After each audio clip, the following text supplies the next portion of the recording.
Las puertas del espacio Ventas se abren para recibir a Sara Revuelta, jugadora profesional de baloncesto en silla de ruedas y co-capitana de la selección española femenina en CDI La Unión. Cada día me digo a mí misma, Sara, hay un sitio esperándote ahí fuera. Gánatelo con la misma determinación con la que te ganaste tu sitio aquí. A los 5 años, venciendo la leucemia. En el mundo están los que sueñan con ganarse un sitio y están los que lo ocupan. Persigue tus sueños, pero conquista tu espacio. Gánate cada centímetro, merécetelo y sueña. Sueña con las estrellas. Sueña con viajar a ese sitio sin límites, donde no existe la gravedad y los cuerpos no pesan. Vence el miedo, prepárate, respira y da el salto. Porque en la batalla los cuerpos pesan, pero en la gloria flotan.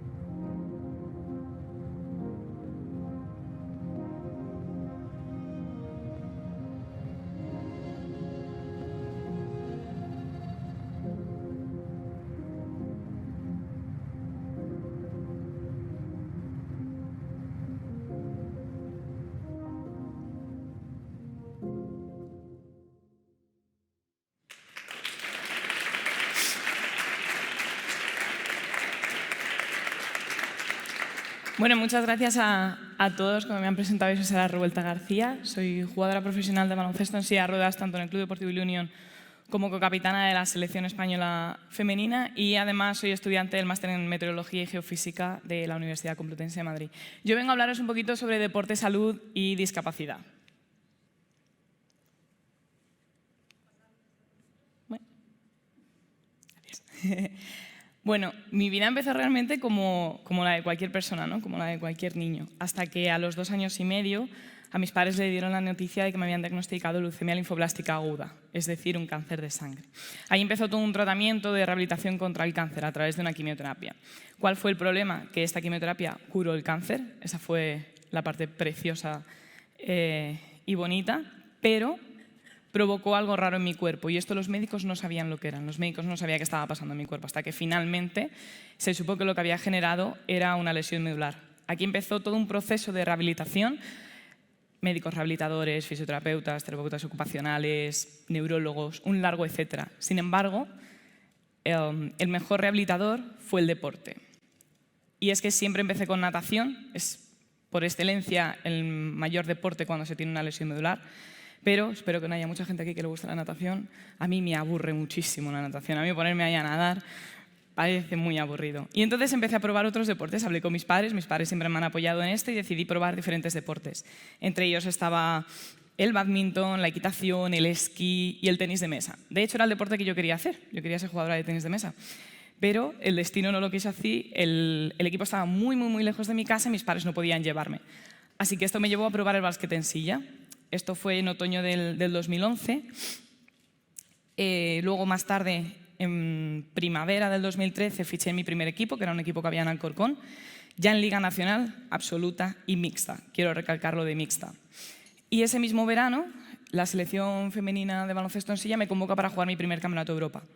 Y desde entonces no he sido capaz de parar. Literalmente no he sido capaz de parar. Y esto lo entenderéis un poquito más adelante en mi charla.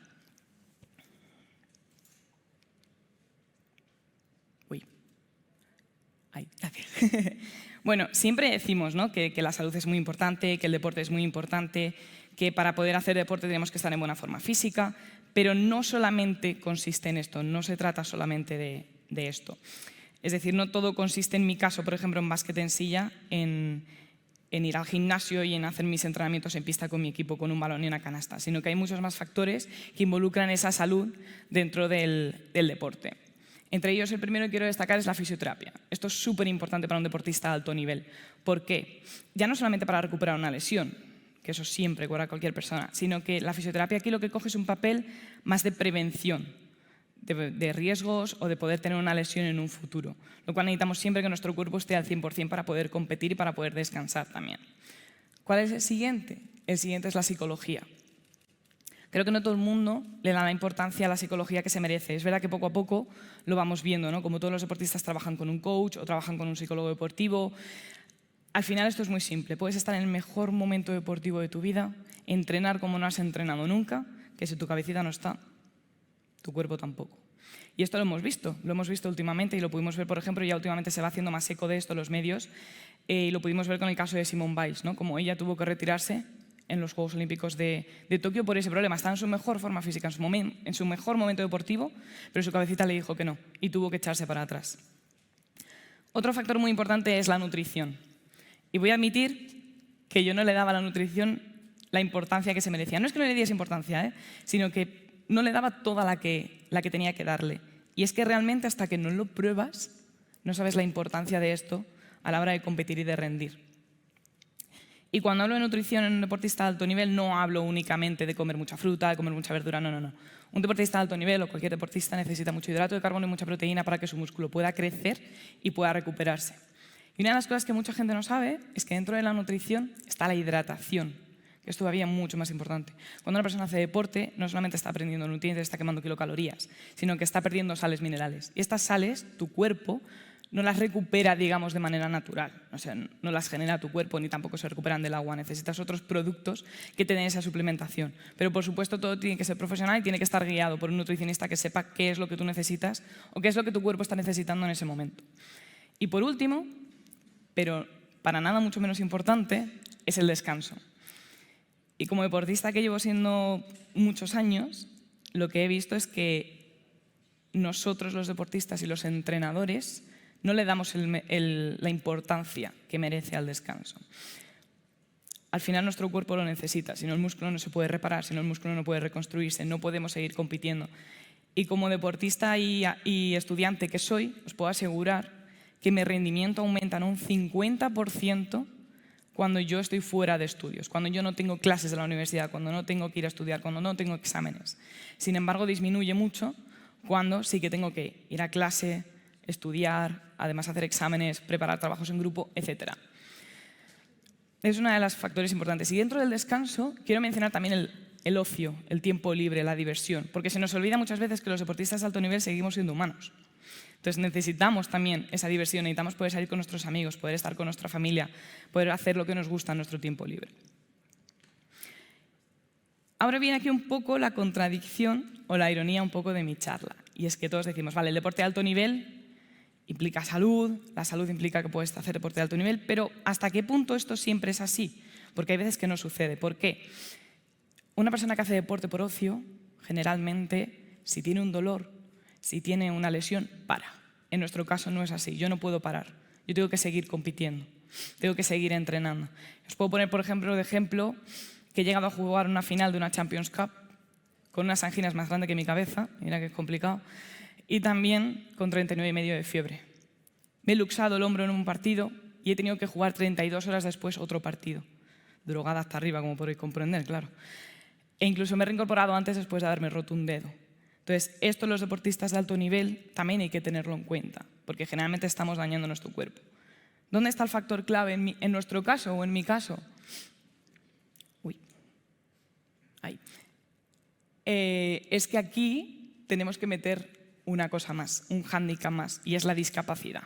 Entonces, ¿qué es lo que sucede? Si, por ejemplo, dejando de lado que, por supuesto, cada persona es diferente, que cada persona necesita un descanso, una recuperación, una preparación física diferente, una jugadora de baloncesto a pie, de la selección de baloncesto a pie femenina, su descanso, su recuperación va a ser muy diferente a la mía, simplemente por el hecho de ir en una silla de ruedas. ¿Por qué? En el caso, por ejemplo, de mi equipo, en el que tenemos gente que es amputada, esta gente tiene que cuidar su muñón. Son usuarios de prótesis, pueden jugar con la prótesis en su silla de juego o no. Pero si ese muñón se hincha, se inflama o se infecta, primero, no pueden competir, porque probablemente no puedan sentarse en su silla para poder competir. Y segundo, en su día a día ya estarán tocados porque no podrán ponerse esa prótesis, ya no podrán andar con normalidad. ¿Qué pasa en un usuario de silla de ruedas? Un usuario de silla de ruedas que incluso se pueda poner un poquito de pie, ¿vale? No todos los usuarios de silla de ruedas no nos podemos poner de pie. En mi caso no puedo, pero hay mucha gente que sí que puede a lo mejor mantenerse un poquito, dar unos pocos pasos. ¿Qué es lo que sucede en esta gente? Que el estrés, digamos, y la carga de trabajo que hay sobre nuestros hombros y nuestro cuello ya no es solamente el tiempo que estamos entrenando en pista o el tiempo que estamos en el gimnasio, sino que además le estamos sumando todo a nuestro día a día. Es decir, levantarnos de la cama, vestirnos, ducharnos, hacer la transferencia de la silla al coche, hacer la transferencia de mi silla a la silla de juego, etc. Todo esto hay que tenerlo en cuenta. Pero además, en el caso de una paraplegia, como sería mi caso, que no nos podemos levantar, tenemos que tener en cuenta las úlceras por presión. Estas pueden aparecer en el sacro. ¿Qué significa esto? Se crea una herida muy grande que puede llegar a atravesar el hueso y generar infecciones dentro de nuestro cuerpo. ¿Por qué digo esto? Porque es muy importante nuestro descanso. Y a lo mejor nosotros, después de un viaje largo de autobús o de un viaje largo de avión para llegar a Tokio, necesitamos más descanso, necesitamos liberar esa presión de nuestro cuerpo. Por lo tanto, va a ser diferente. Conozco casos de compañeros que por no haber hecho este descanso necesario, bien por su culpa o bien por cuerpo médico, da igual, al final todos estamos involucrados en esto, han estado 8 meses fuera de su deporte, 8 meses fuera de su trabajo, porque ten en cuenta que hablamos de deportistas de alto nivel, deportistas que cobran por esto. Pero dejando a un lado eso, que dentro de esto es lo menos importante, son deportistas que se han pasado 6 meses ingresados en un hospital, postrados boca abajo en una cama. Esto significa independencia cero y cero vida, porque no puedes salir del hospital, no puedes salir de tu habitación, tu familia pocas veces va a ir a visitarte y, por supuesto, tus amigos tampoco. Entonces, todo esto es muy, muy, muy, muy, muy importante tenerlo en cuenta. Vale. Uy. Ahí estamos, perdona, los fallos del directo. Vale, según la OMS, la salud es un estado completo de bienestar físico, mental y social, y no solamente la ausencia de afecciones o de enfermedades. ¿Por qué digo esto? Porque dentro de la salud también es muy importante tener en cuenta esta parte social. Y el deporte ayuda a esta parte social, y en concreto, más mi deporte o mi tipo de deporte, que es un deporte en equipo. ¿Por qué? Porque al final yo estoy rodeada de mis 11 compañeros, como podéis ver en esta foto aquí, no estamos todos, faltan 2 compañeros más, o como podéis ver en la foto del medio, y es que al final estás en contacto continuo con ellos. Estás entrenando, de hecho, os puedo asegurar, mis padres porque no han podido venir hoy, pero os dirían que mi equipo me ven más que ellos y vivo bajo el techo de mis padres. O sea, imaginaros la cantidad de horas al día, la cantidad de horas a la semana y del mes que paso con ellos. Al final esto es súper importante. Y ya no solamente me relaciono con ellos, sino que me estoy relacionando con mi cuerpo técnico, con los jugadores del equipo de Málaga, o con los jugadores del equipo de Japón, o con los jugadores del equipo del pueblo de Alemania. Y esto es muy importante, y más cuando se tiene una discapacidad. ¿Por qué? Porque el tener una discapacidad, generalmente hablando, no en todos los casos, pero sí generalmente hablando, complica y dificulta estas relaciones sociales. Ya sea bien por timidez, ya sea por complejo, porque voy en una silla de ruedas o tengo una discapacidad y no sé cómo la gente o cómo mis compañeros lo van a tomar o cómo lo van a enfrentar. O bien ya sea simplemente porque tenemos dificultad para acceder a los sitios.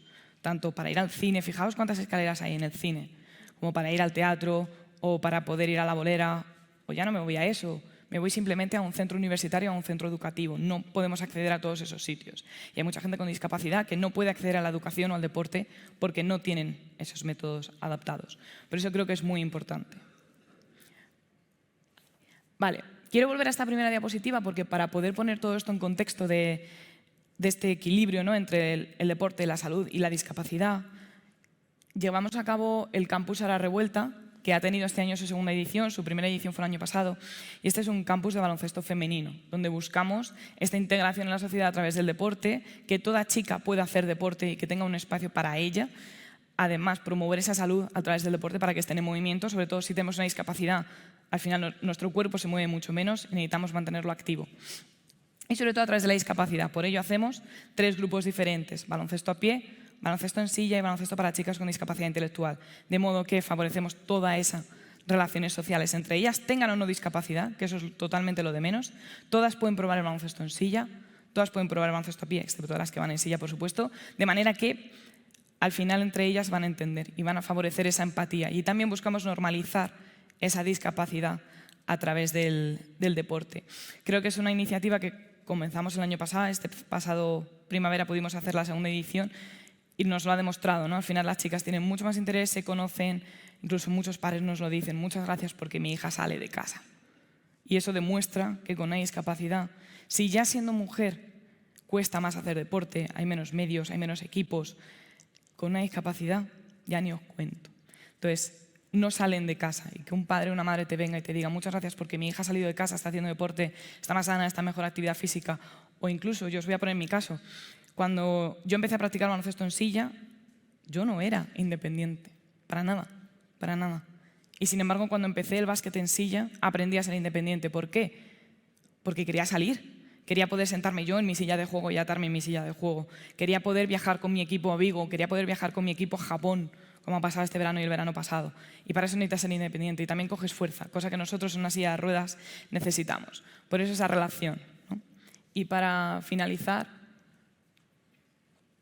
simplemente quiero hacer ese resumen, ¿no? Que tenemos que buscar ese equilibrio entre el deporte, especialmente el deporte de alto nivel, la salud y, por supuesto, la discapacidad, que al final siempre va a ser un hándicap más. Pero si mezclamos todos, vamos a poder conseguir ese estilo de vida saludable que todos necesitamos y más, por supuesto, si contamos con la discapacidad.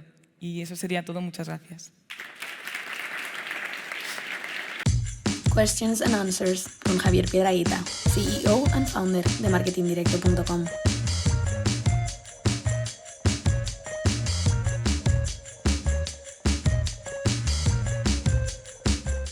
Muchísimas gracias. Me he quedado con una frase: normalizar la discapacidad, ¿no? En el deporte. Yo diría, uy, hay eco, ¿no? Se oye, bueno, yo me oigo con eco. Y también yo diría en la publicidad. Ya sabes que nos dedicamos aquí a la publicidad, que hay gente del sector de la publicidad. ¿Tú estás contenta con cómo la publicidad trata el tema discapacidad? Porque igual has dicho normalizar. Yo casi diría, hemos normalizado la discapacidad también en los anuncios, donde vemos a gente siempre muy perfecta, muy dinámica, muy guapa, muy blanquita. ¿Qué piensas tú? Totalmente. Creo que al final hemos avanzado mucho en ese tema, ¿no? Si comparamos a lo mejor con los últimos, ya no te digo 20 años, sino los últimos 10 años, por supuesto que hemos avanzado. Antiguamente no veías en la tele o en ningún anuncio una persona con discapacidad, ¿no? Ya no solamente una silla de ruedas, sino que le falte una prótesis, que tenga una prótesis, que tenga una discapacidad intelectual. Hoy en día se empiezan a ver, pero sí que se ve eso. Se enseña la parte bonita solamente, ¿no? La parte perfecta de una discapacidad. Por ejemplo, todas las cosas que yo he rodado, todos los anuncios que he hecho, muestran solamente la parte guay, ¿no? La parte bonita, que es ya está estudiando, ya está haciendo su deporte, no le pasa absolutamente nada. Por eso he querido poner este primer anuncio, esta serie de Invencibles que rodamos con Iberdrola antes de viajar a los Juegos de Tokio, porque creo que es muy importante porque muestra eso, ¿no? Muestra que no todo es perfecto, que antes de poder estar aquí hemos pasado otras cosas y que incluso a veces las seguimos pasando, ¿no? Ya no solamente en mi caso por poder llegar a tener una recaída en el cáncer en un futuro, sino también por cualquier otra persona que pueda seguir teniendo dificultades con su discapacidad, ¿no? Que eso es lo normal. Entonces creo que todavía falta un poquito de eso y normalizarlo, que aunque tengamos una discapacidad, somos humanos y podemos tener nuestra vida normal. Así que hay que dar mensaje, ¿no? Hay que dar mensaje dicho para el mundo nuestro, la publicidad, de normalizar un poquito. Tú tienes marcas que te apoyan, ¿no? Acabas de decir anuncios que haces o que sí, que habéis hecho. ¿Contenta con esas marcas que apoyan o faltan marcas? ¿Deberían apoyar más también al deporte paralímpico, etcétera? ¿Cómo lo ves tú? ¿Estás contenta? ¿Está la cosa bien? ¿Quieres ahí reivindicar algo más o decir? Creo que todavía se necesita un plus, ¿no? Yo tengo marcas, por ejemplo, como puedes ver, que me han apoyado, como fue, por ejemplo, el caso de Iberdrola, que es un fiel patrocinador del Comité Paralímpico Español. Al final, todos nuestros patrocinadores provienen del Comité Paralímpico. No tenemos patrocinadores individuales, digamos. Últimamente los patrocinadores no quieren patrocinar deportistas de equipo, digamos, o patrocinan al equipo o no patrocinan a ese deportista individual, ¿no? Eso es una de las complicaciones con las que últimamente nos estamos encontrando. Y si ya encima nos vamos al deporte adaptado, pues ya está mucho más complicado, ¿no? Si vemos cuántos deportistas olímpicos españoles que hayan estado en los pasados Juegos de Tokio tienen un patrocinio grande detrás y los comparamos con los deportistas paralímpicos que lo tienen, no es tanto. Y recordemos, aquí voy a echarnos flores a mi campo, que los deportistas paralímpicos conseguimos casi el doble de medallas que los deportistas olímpicos con la mitad de deportistas en Tokio 2020. Entonces es verdad que todavía nos falta ese plus, ¿no? Y creemos que al final, los patrocinadores de las empresas están perdiendo una gran oportunidad de poder trabajar con nosotros. También esa imagen social, que por supuesto existe, ¿no? Y poder dar visibilidad al deporte adaptado y que la gente vea que es profesional y que seguimos compitiendo. Pues mira, ahí también queda esa reivindicación. Ya la última pregunta antes de pasar al público. Tema comida, alimentación saludable. Has hablado mucho de eso, pero si tú vas a la calle, lo que ves en los MUPIs son las marcas de hamburgueserías, la comida rápida, Es decir, todo eso es el mundo un poco que estamos aquí hablando y el que mueve este sector nuestro y el que financia todo esto. Es justo lo contrario a lo que tú has dicho. No sé cómo ves tú eso o cómo lo percibes, porque lo has dicho muy claro, que lo importante que es, pero luego si vas a la calle, vas a las televisiones, es decir, ves un poco lo que utiliza el marketing, lo que se está viendo, es un poco lo contrario. El tipo de productos que se anuncian y que se promocionan. No sé cómo... Bueno, creo que al final, que empresas, ¿no?, aunque no sean de comida saludable, estén patrocinando cualquier evento, es maravilloso, ¿no? Incluso, es más, esto puede ser un poco contradictorio, pero para irnos a los Juegos, uno de los patrocinadores del Comité Paralímpico es Ámbar. O sea que yo hice un anuncio para Ámbar antes de irme a los Juegos, ¿no? Estás haciendo un anuncio de cerveza y puedes decir, hombre, Sara, tía, eres deportista, ¿no? ¿Cómo que estás haciendo un anuncio de cerveza, no? ¿Y tú no tomarías? Yo no tomaría, claro que no. Tú la anuncias, pero no la tomarías. Al final sabes que sí, ¿no? Hombre, digo yo, cuando volvimos de los Juegos, por supuesto que me tomé una, ¿no? Pero no, en momentos especiales, ¿no? Obviamente sí, pero no de diario. Es verdad que yo creo que al final es un problema de la... Y yo que he tenido la suerte de viajar un montón, de la mentalidad española y de cómo es la sociedad española. Cuando yo he viajado a Alemania, cuando yo he viajado a Tokio, comen un montón de verdura en sí, no se ve tan... Hay un montón... Es verdad que, ojo, últimamente, los últimos años, sobre todo aquí, no sé fuera, pero yo que soy de Madrid, ya se ven muchas más cadenas de comida sana, ¿no? O de que tengas más opciones, que no simplemente sea esa comida basura. Y la verdad que nosotros lo agradecemos, ¿no? Porque al final también, como hablaba de la parte social, poder ir a tomar algo con tus amigos o comer fuera con tus amigos también es un acto social. Bastante importante. Bueno, venga, vamos a ir a preguntas. ¿Dónde está el micrófono volador? Aquí. Ahora se lo tiramos al que se atreva, al que rompa el hielo, al que quiera hacer una pregunta crítica o no crítica. Animaros, aunque sean Acepto las críticas, ¿eh? No os 10 preocupéis 20. que no muerdo. No sé, que si queréis hacer una pregunta podéis hacerla también, que no quiero ser yo aquí el único que monopolice esto. ¿Nadie se atreve? ¿Nadie tiene una pregunta? Venga. Ahí, José. José Luis. Perdón. Antes has dicho que uno de los retos que ibas a desarrollar luego era la parte del equipo de baloncesto mixto. ¿Puedes desarrollarlo más? Sí. En España el problema que tenemos es que no somos suficientes jugadoras de básquet en silla, no somos suficientes mujeres como para hacer una liga femenina. Somos muy poquitas. De hecho, te puedo decir que las preselecciones de una selección antes de un campeonato no superan las 16, 17 chicas, en el mejor de los casos. ¿Qué significa eso? No podemos tener una liga femenina. Entonces, entre comillas, nos vemos obligadas a jugar en una liga mixta con los chicos para poder hacer nuestro deporte, primero formarnos, llegar a ser profesionales y poder jugar en la selección. Gracias. Gracias, José Luis. ¿Alguna más? Antes de que se acabe aquí el reloj. ¿Nadie más? Pues entonces nada, darte las gracias, Sara, por esta explicación, por también la fuerza que estás demostrando, la inspiración que creo que puedes dar a tanta gente y por venir aquí. Muchas gracias. A vosotros, un placer haber venido y muchas gracias a Dosis por invitarme este año. Gracias. Un placer.